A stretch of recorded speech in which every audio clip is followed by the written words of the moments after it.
Okay sir. முன்னாடி போடா. இங்க பாருங்க மேம். இங்க பாருங்க மேம். இந்த camera ma'am. Ma'am straight ma'am. Ma'am இந்த camera. Ma'am straight ma'am. Okay. Sir வாங்க சார் அப்படியே. இங்க பாருங்க சார். இங்க பாருங்க சார். மேடம் இங்க பாருங்க. படம் பண்ணிறீங்க. அண்ணா. அச்சிங்க வந்துச்சுமா Ramesh sir. Okay sir. Sir அப்படிங்க பாருங்க ஸ்ட்ரைட்டா பாருங்க ஒரே செகண்ட். இங்க பாருங்க சார். Centre sir.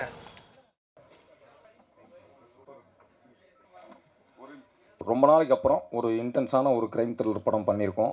எல்லாம் ஒரு ஃபேமிலியாக பண்ணியிருக்கோம். ஃபர்ஸ்ட் ஷோலேயே தெரிஞ்சு போயிடும் இந்த படம் தேருமா தேராதான்னு தெரிஞ்சு போயிடும். நல்லா இருந்தால் பார்க்க போகிறாங்க. இல்லாட்டி நீங்கள் எவ்வளோ மார்க்கெட்டிங் நீங்கள் வந்து ஏரோப்ளேனில் பேனர் விட்டாலும் படம் ஊற்றிக்கிச்சுன்னா ஊற்றிக்கும். கரெக்டாக ரைட்டா? ஸோ எனக்கு தெரியும் ஃபர்ஸ்ட் ஷோ பார்த்துட்டு படம் நல்லா இருக்குன்னு சொல்லுவாங்கன்னு தெரியும். ஸோ நல்லா இருக்கிற படத்தை பார்க்க போகிறீங்க. இல்லைன்னா அதுவாக போய்க்கும். சார் கவலை இல்லை. உங்களுடைய முதல் படத்துக்கும் இரண்டாவது படத்துக்கும் அதிக இடைவெளி இருந்துச்சு. அது எல்லாருக்குமே தெரியும். ஆனால் இப்போ சமீப காலமாக பார்த்தீங்கன்னா நீங்கள் வெள்ளிக்கிழமை நாயகனா வந்துட்டு இருக்கீங்க. வாரத்தில் ஒரு வாரம் விட்டு ஒரு வாரம் உங்கள் படம் ரிலீஸ் ஆகிட்டு இருக்கு. இது எதனால சார் சீக்கிரம் சதம் அடிக்க முயற்சி பண்ணுறீங்களா? இல்லை அப்படி இல்லை. அவர் சொல்கிற மாதிரி ஒரு வருஷத்துக்கு முன்னாடி பண்ண படம் இதெல்லாம். நிறைய படம் வந்து ரிலீஸ் பண்ணாமல் வச்சு இப்போ மொத்தமாக லைனாக ரிலீஸ் ஆகுது. அதனால தான் வந்து உங்களுக்கு டக்கு டக்குன்னு வந்த மாதிரி இருக்குது. இல்லை இடையில ஜிவி பிரகாஷ் சார் வெள்ளிக்கிழமை நாயகன்னாங்க. இப்போ எல்லாருமே சொல்கிறாங்க சார் நீங்கள் தான் வெள்ளிக்கிழமை நாயகன் சொல்லிட்டு இருக்காங்க. ரொம்ப சந்தோஷம். வெற்றி சார், அதே இது கண்டிஷா இன்னைக்கு உள்ள சினிமா வந்து கொஞ்சம் மோசமாக இருக்குது. ஒரு வருஷத்துக்கு 5% 6% படம் தான் ரிலீஸ் ஆகுது. நீங்கள் தெரிஞ்ச முகம் தெரிஞ்ச ஹீரோ பிரபல ஹீரோனாலும் நீங்கள் என்னென்ன சவால் சந்திக்கிங்க? டிஜிட்டல் விற்க மாட்டுக்கு, சேட்டலைட் விற்க மாட்டுக்கு, சம்பளம், தேட்டர் ரிலீஸ் பிரச்சனை நிறைய இது. ஹீரோவாக உங்களுக்கு ஏதாவது ஆதங்கம் சவால் இதை மாற்றணும்னு ஏதாவது ஃபீலிங் இருக்கா?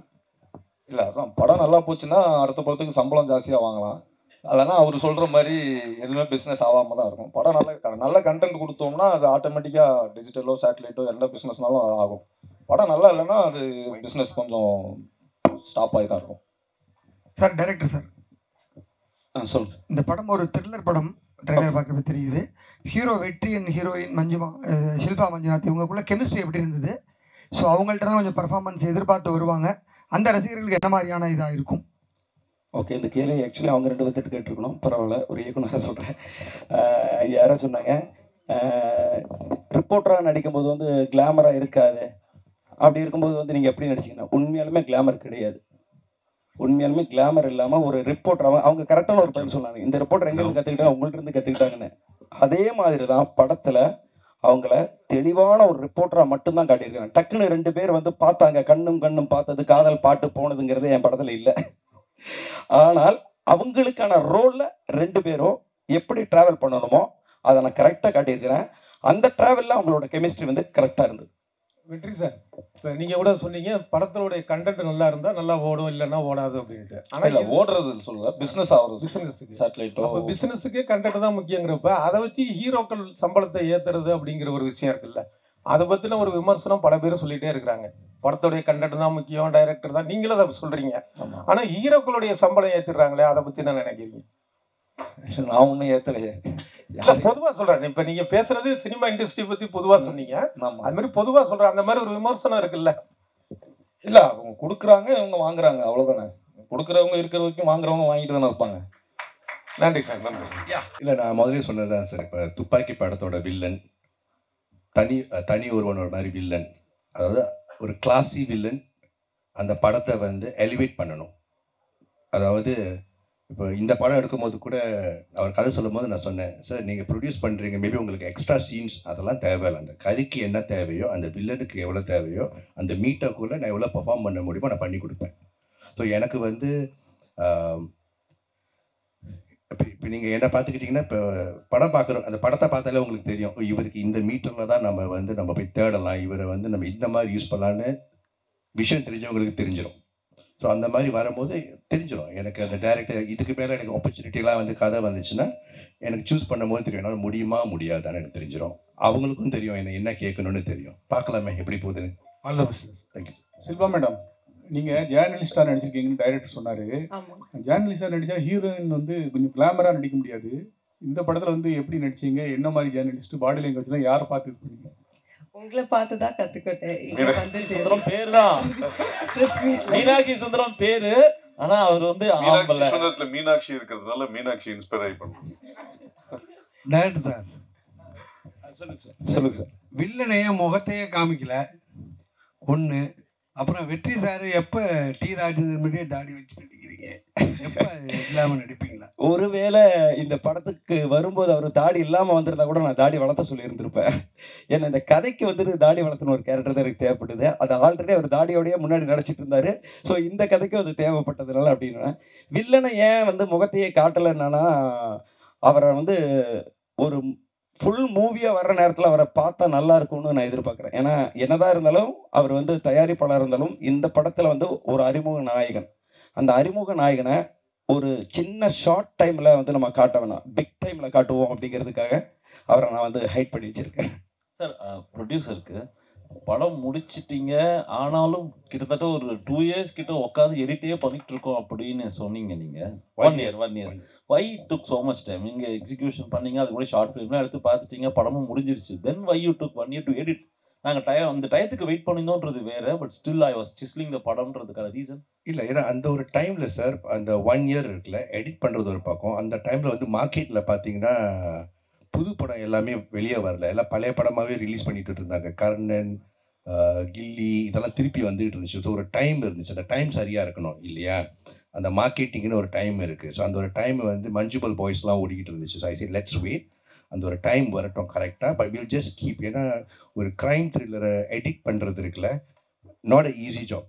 அந்த கரெக்டாக அந்த மீட்டரில் உட்காரணும், ரைட்? அப்புறம் பாட்டு இருக்குது, அந்த பாட்டை நம்ம திருப்பி திருப்பி இது பண்ணோம். அந்த பாட்டை வந்து மாஸ்டரிங் கூட நம்ம லண்டனில் கூட கொண்டு செஞ்சுட்டு வந்தோம். அந்த குவாலிட்டியை கொண்டு வருவோம், கரெக்டான டைமில் கொண்டு போவோம். ஏன்னா படம் வந்து 4 கோடியோ 5 கோடியோ அதை நம்ம கரெக்டாக மார்க்கெட்டிங் பண்ணணும். பிகாஸ் நான் வந்து பிஸ்னஸ் மேன்.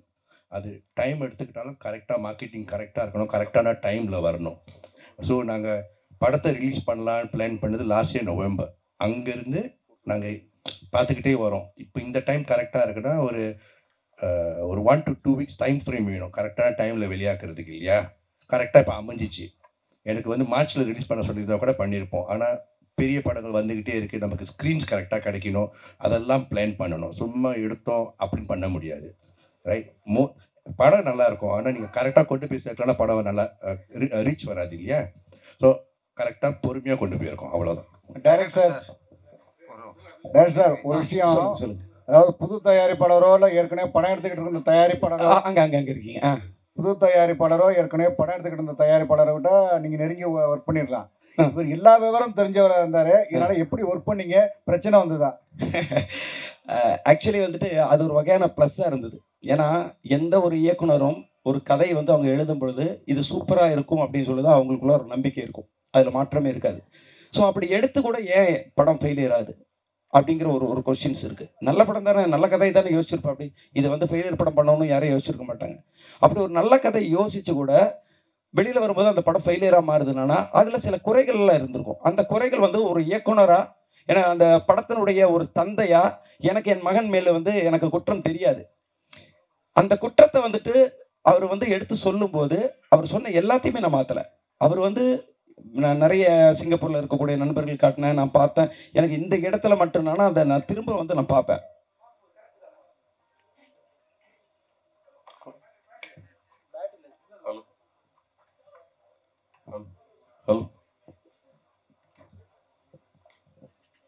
ஸோ அப்படி வந்துட்டு அவர் சொன்ன கரெக்ஷன் வந்து எனக்கு இதுக்கு பெரிய சப்போர்ட்டிங்காக தான் இருந்தது. அவர் என்னடா எல்லாத்தையுமே கேள்வி கேட்டிருக்காரு, எல்லாத்தையுமே சொல்லிட்டு இருக்காரு அப்படின்னு நான் ஃபீல் பண்ணல. அது ஒரு வெற்றி படமாக அமைகிறதுக்காக சொல்லக்கூடிய ஒரு விஷயத்த நம்ம ஏற்றுக்கணுங்கிற அந்த மனநிலையோட அதை நான் பண்ணதுக்கப்புறம் வந்து எனக்கு அந்த சேஞ்சஸ் தெரிஞ்சுது. ஸோ அவருக்கு வந்து நான் தேங்க்ஸ் தான் சொல்லிக்கிறேன். டைரக்டர் சார், ஹீரோ சார் சொல்லுங்க சார். இல்லை 1980 பார்த்தீங்கன்னா டைரக்டர் உங்களுக்கு தான்? எனக்கு தானா? இங்கே ஓகே. 1980 எல்லாம் பார்த்தீங்கன்னா அறிமுக இயக்குனர்கள் எல்லாருமே லவ் ஸ்டோரியை தான் ஃபர்ஸ்ட் படமாக எடுப்பாங்க. ஆனால் இப்போ வர எல்லா அறிமுக இயக்குனர்களும் இதே மாதிரி வெட்டு குத்து போல சஸ்பென்ஸ் த்ரில்லராகவே எடுக்கிறீங்களே, என்ன காரணம்? அதாவது வந்து அந்தந்த சீசனில் அதாவது வரும். மாம்பழ சீசனில் மாம்பழம் தான் வரும், வாட்டர்மெலன் சீசனில் வாட்டர்மெலன் தான் வருங்கிற மாதிரி சினிமாவும் வந்து ஒரு சீசன் தான். அதை நம்ம புரிஞ்சுக்கணும். என்கிட்ட வந்து அப்போ லவ் கதை இல்லையா, என்கிட்ட வேற கதை இல்லையான்னு கேட்டாங்கன்னா ஒவ்வொரு இயக்குனராக வரும்போது அவங்கள்ட்ட கிட்டத்தட்ட ஒரு 10 கதை இருக்கும். அந்த 10 கதையில் முதல் கதை எது படமாக்கப்பட போகுதுங்கிறது அந்த இயக்குனருக்கே தெரியாது. நம்ம வந்து ஒரு ப்ரொடக்ஷன் கம்பெனியில் வந்து கதை சொல்ல போகும்போது அவங்க சொல்லுவாங்க உங்கள்கிட்ட இந்த மாதிரியான ஜானரில் கதை இருக்கான்னு கேட்பாங்க. ஏன்னா வந்து அந்த டைமில் வந்து பார்த்தோன்னா லவ் படமாக ஓடிட்டு இருக்கும். நான் வேற ஒரு கதை சொல்ல போனேன்னா லவ் கதை வச்சுருக்கீங்களான்னு கேட்பாங்க. அப்போ நான் லவ் கதை தான் சொல்லுவேன், சொல்லி அது படமாக்கப்படும். அடுத்தது நான் லவ் கதை சொல்லலான்னு போகும்போது வந்து பார்த்தேன்னா அப்படியே வந்து எல்லா சஸ்பென்ஸு, த்ரில்லரு, கிரைம் இப்படி ஓடுதுங்கப்பாங்க. அப்போ அந்த நேரத்தில் நம்மள்ட்ட கேட்பாங்க கிரைம் கதை வச்சிருக்கேன்னு. ஸோ எதை கேட்டாலும் சொல்ல வேண்டுங்கிற தயார் நிலையில் ஒரு இயக்குனர் இருந்தால் மட்டும்தான் அவன் இயக்குனர் ஆக முடியும். ஸோ இந்த சீசனில் நான் இது பண்ணியிருக்கேன். இந்த முதல் பக்கத்தை தவிர அடுத்த பக்கங்கள் வரும்போது நீங்கள் கேட்ட கேள்விக்கான ஆன்சர் மாறும்.